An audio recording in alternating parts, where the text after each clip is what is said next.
guys doing? Today we're going to talk about the 2-Byte check back and what that does as far as increasing profitability and also for servers for increasing that gratuity percentage. Super important. Another thing that goes missed time and time again in the restaurants. I travel all over the place going out to dinner. I'm a chef, restaurant operator myself, and this information is another way to add dollars to your P&L at the end of the year. Super critical. It helps alleviate comps, voids, unhappy guests, negative reviews.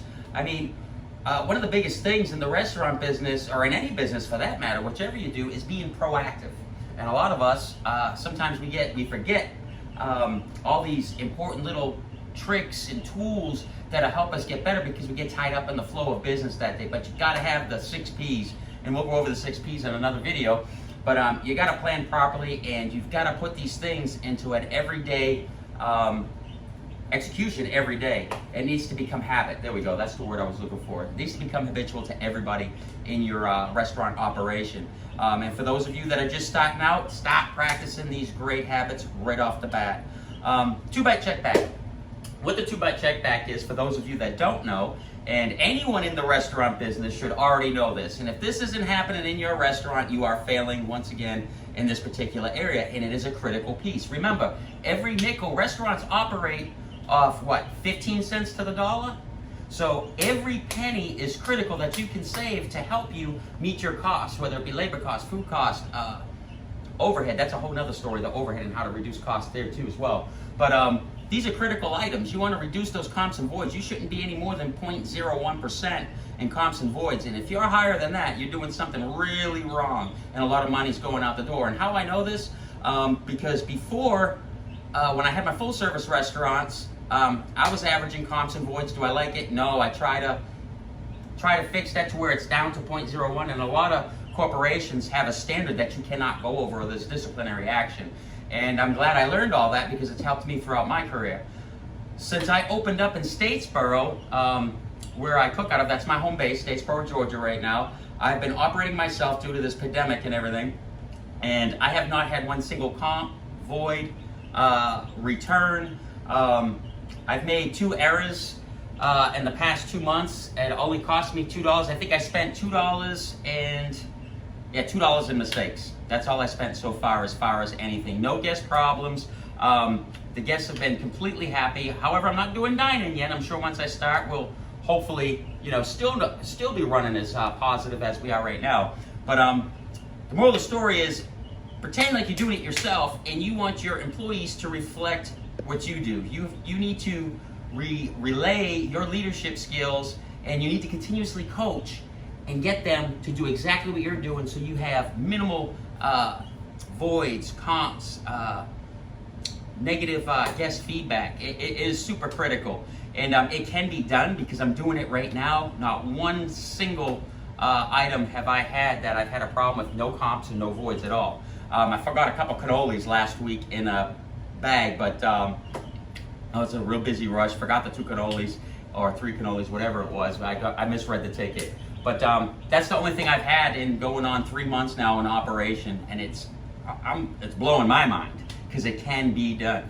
Okay, so 2-Byte check back and how this helps you. Guys, please make sure you subscribe while you're watching this. A lot more stuff that's going to be coming out to help you increase your profitability. And please like, share, and I appreciate you guys. And please, guests, like I said before, please let us know where you're from, what your opinions are, what your guest feedback is, because this is not just for restaurateurs. It is, in a sense, but also that guest feedback helps us all, because then these other restaurateurs who don't know get to see your feedback, and they're like, oh, wow, well, if all these people are saying that, maybe that is right, and they will implement that, and then you'll have even a better guest experience, whether it's my place, his place, her place, wherever. All right, so 2-Byte check back. This is one of the 10 steps of service in almost every single brand that's out there, and it works. And the only reason why it's not working is because we as managers are failing and not making sure that our staff is following one of the simple procedures. So anyway, you take the guest order, you walk over to the table, you take the order, yada yada yada, drinks, the whole 9 yards. Walk away, food's ready. You bring the food to the table, you set the food down, make sure the guest has everything that they need. And we'll go into all that stuff as far as proper order taking and all that other good stuff. But this is about the return. So once you place the food down, you want to walk away, make sure they don't need anything, and you want to give them a couple bites, a chance to taste the food, okay? And then immediately go back to that table and ask them how their meals are. How is your steak? Oh, forget the steak one. I got another one for the steak. That one's a little bit different if there's a steak entree at the table. But pretty much say they got spaghetti and meatball. How's your spaghetti? Don't say how is everything. What does how is everything mean? And a great district manager, I used to be afraid to do table visits. And this particular company was huge on 100% table visits. And I was shy at the time, if you can believe that. And I was afraid to walk up to a table. So this gentleman told me, he says, Joe, go up to that table and start going around. Go up to all the tables. I want to see you interact with every guest. 2-minute greets. So I go up to the first table, scared to death because I don't know these people from Adam, and I'm getting ready just to talk to them. I was shy. And I asked them, so how is everything today? And they said, oh, everything's great. I said, all right, thank you. Enjoy your meal, and walked away. He said, now get back over to the table and ask them how their dishes are. What do you mean, how's everything? We don't want to know about their life. We want to know about how their experience is in our restaurant. How was that particular entree? How was the onion rings? Are your onion rings, or maybe not onion rings, but you get the point anyway. You want to talk to them about their meal. How are your meals tasting? Even if you want to say, how are your meals tasting? But you want to focus on those particular dishes. The guest says they're great. Fantastic. Can I get you anything in the meantime? No, we're good right now. Make sure their drinks are full. Go on to your next table. Critical. Now, if you have a problem, if there's something wrong at the table, I didn't get my potato salad, or I didn't get my side of asparagus, you can take care of it immediately. Because if you don't go back to that table, that guest is going to be waiting. They're getting more and more aggravated because they're waiting for someone to come over and acknowledge their need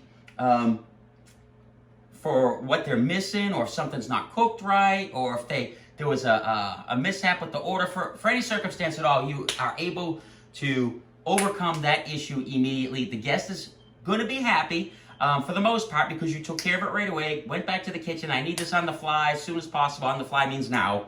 And then you bring that back out to the guest and they're happy. They're not going to be upset. You show genuine hospitality, show you genuinely care, and the guest is going to be fantastic. And depending on the severity and what your operations, for you people already in operation, depending on what your standards are for that restaurant, your operating procedures, sometimes you'll offer a free salad or a free dessert, depending on how long it took to fix that dish. But you got to make sure you do that 2-bite check back so the guest isn't waiting 30 minutes to get their meal fixed. It happens all the time and it's irritating. So that's one way to alleviate comps, voids, and discounts. Steak presentation. Every steakhouse, or anybody that serves a steak, no matter where you're at, because steaks are touchy. Everybody has their own opinion of what a medium rare is, rare, well, and all that good stuff. So that's a tough one to hit all the time. Usually, most of the time it's usually pretty easy, but there's a lot of people out there that still don't know the difference between, the different steak temperatures. So you want to make sure that you as a server are discussing that with the guest, making sure you go repeat that back to them and say, okay, do you want the medium rare, or medium light pink in the middle, you know what I mean? Oh, that's medium well. But you get the point. So anyway, when you bring the steak out to the guest, you do not leave that table till that guest cuts into that steak.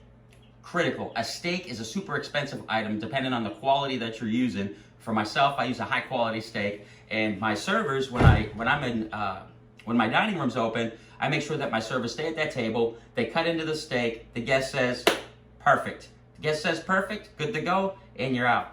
And moving on about your business for the day. If the steak isn't right, you can get it taken care of immediately. So the guest is going to be 100% happy. Yeah, may have been a little undercooked, may have been a little overcooked, but at least you can fix it immediately.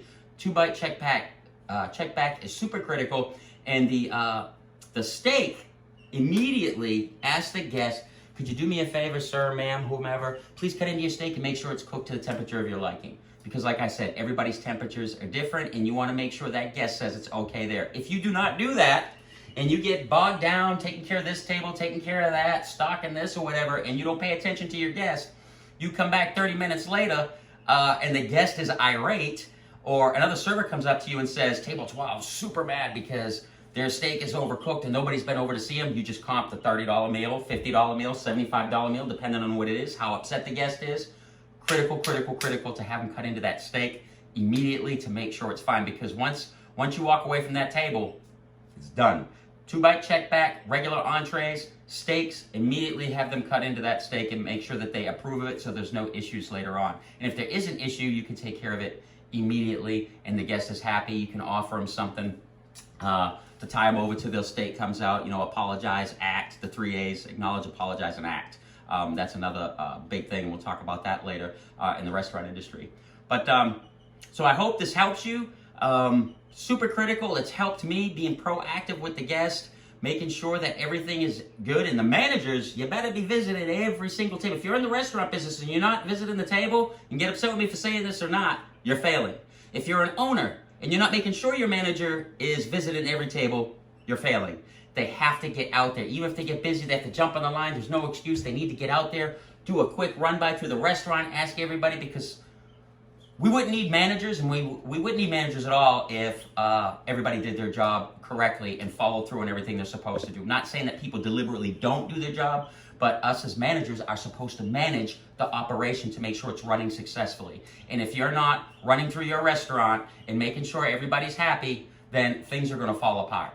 Believe me, I know, I've experienced it a million times. I've seen what happened. Be out there for your guests and be out there to support your staff. Don't be sitting in your office. There's no money to be made in the office.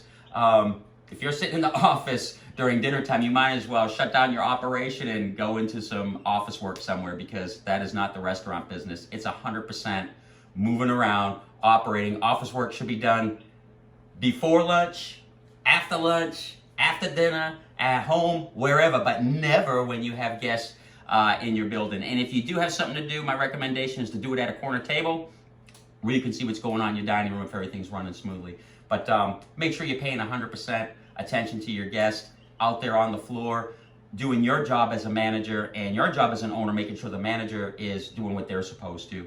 And like I said, that one step right there, that 2-bite check back, is gonna save you a lot of money in the end. And you're gonna see your comps, voids, and discounts come way down, because you're gonna have happy guests because you're being proactive. So that's the tip of the day on 2-bite checkbacks. Any questions, feel free to message me. Please let me know where you're from. I would love to hear your feedback. It's a lot of fun. I want to share my knowledge with you and help you out any way I can, so you can get that P&L nice and fat at the bottom by just doing a great job and being genuine and focusing on your guests and staff. So thank you so much for watching. Thank you for sharing. And I'll see you soon with another video.